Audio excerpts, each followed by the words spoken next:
Okay, so I had notes, but then I realized I put the notes on the phone that I'm like using anyway, whatever. We're just going to talk. So, yes, I got my hair cut. It's totally different. It's everything. I've got a bob now and we dyed it and we might get highlights. Excuse me. That is not the point. Don't you guys love it? I love it so much. Anyway, yeah, so this is going to be my look for the whole summer. We're going to rock this bob. But tonight I want to have a conversation about pretty privilege again, but this one's going to have an angle.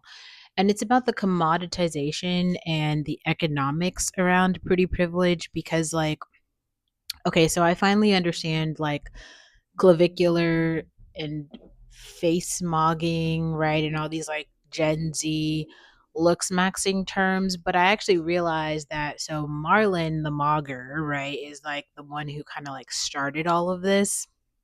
So after, like, I follow him on Instagram, and I get it. Like, Marlon is a handsome man, but like he is, how do you say, he's conventionally genetically attractive. Like, he looks like the other attractive people, and across the races, they all kind of look like that. Like, the black ones look like that, the white ones look like that, the Hispanic ones look like that, the mixed ones look like that.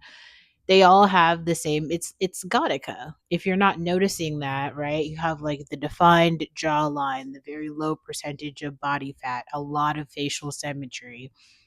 Marlon is a man, and so he like doesn't have any hair and doesn't do like makeup and stuff. But I like looking at like Candace Swinepool right now as like a really good example of like the female version of that, or like Cindy Bruna, a really good version of the female of that, or um Elandria, I think, is a nice, well, I don't know if I'd put Elandria in like a Gattaca sort of, maybe more like Lupita Nyong'o. That's a really good example for like a black one. Or who else is good? A good example of like a black one who's like genetically like Idris, Damson Idris is a good example of like a black version of that.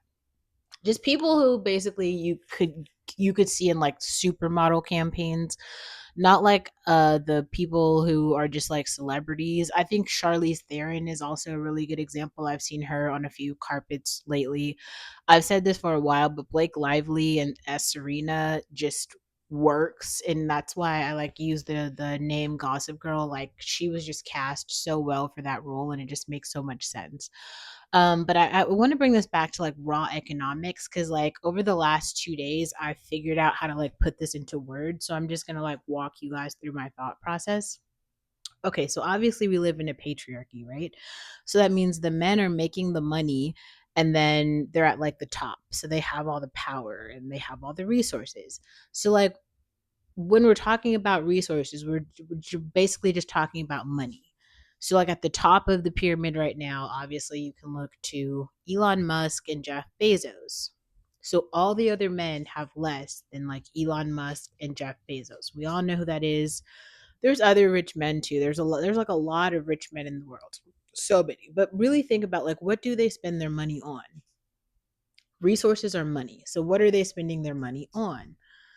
Obviously, we see Jeff Bezos like rolling around. Now he's at the Met Gala. We saw, Mark Zuckerberg on the fashion shows recently.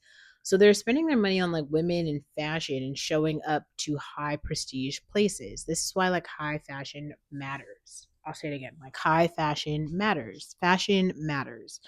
It's like we just saw Tom Brady do the Dior cruise, which was weird. He's like walking the catwalk like Giselle.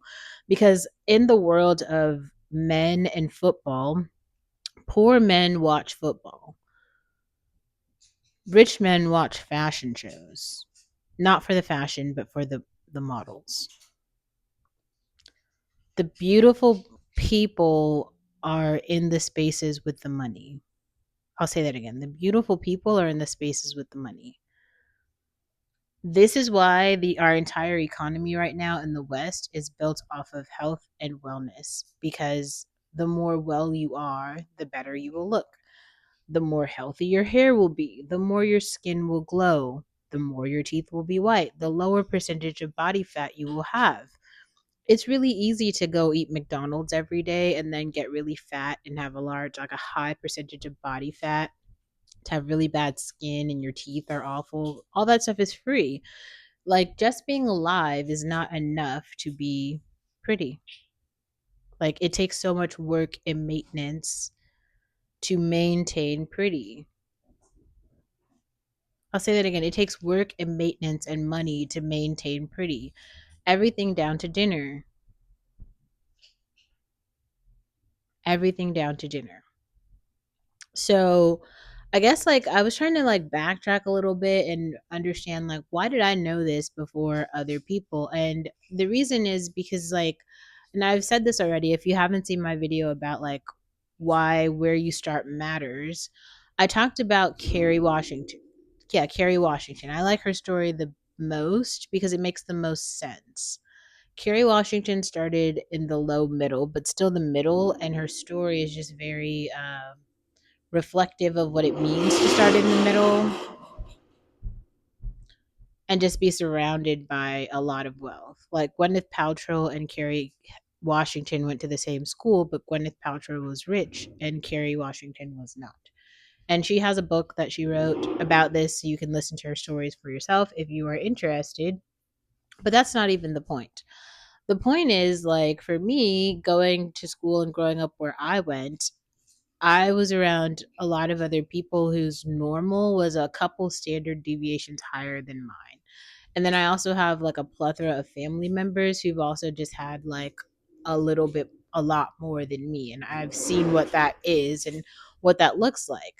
And so I tried to understand, like, okay, well, with the information that I have, what is the best way I can live? Because if you didn't know this, the more money that you have, the more curated and personalized your life becomes. And so you have experts in each aspect of your life and in your field. Like you have specialist doctors, you have nutritionists, you have, dermatologists, you have dentists, all of these things, all these beauty services that you can get to make you look better.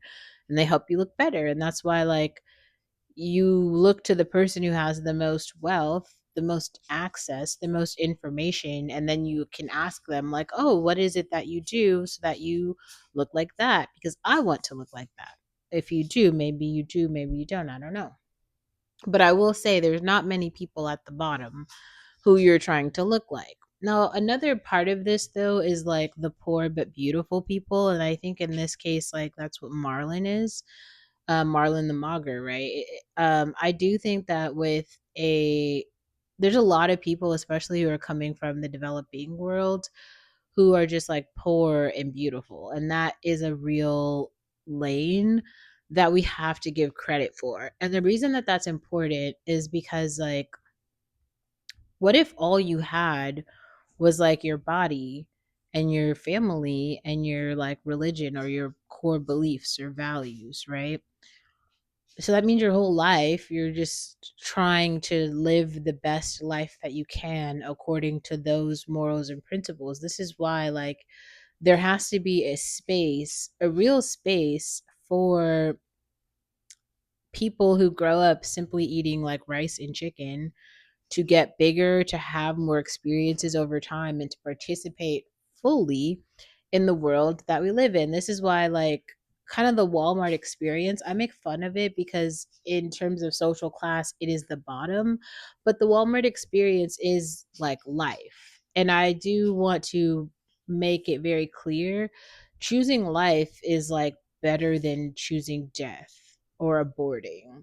I just think that pragmatically, for Black women specifically to thrive, not just live, but to thrive in American society, we need more Black death. This is why I am pro abortion for Black women in America. I don't think globally or like in Africa, I'm not pro choice or pro abortion. I'm pro life. Because if you didn't, like, I think I've talked about this multiple times, but in terms of my values, they're pretty conservative, pretty extremely conservative. Um, I just think politically it is more prominent, like blackness is more prominent than social class because of racism in America. And therefore, political decisions need to be made in terms of Black women's survival now. And some of those come down to abortion and not being stuck, um, raising a generation that's destined to fail. I'll come back to that, but I hope I laid a couple like Easter eggs, enough to get this conversation started.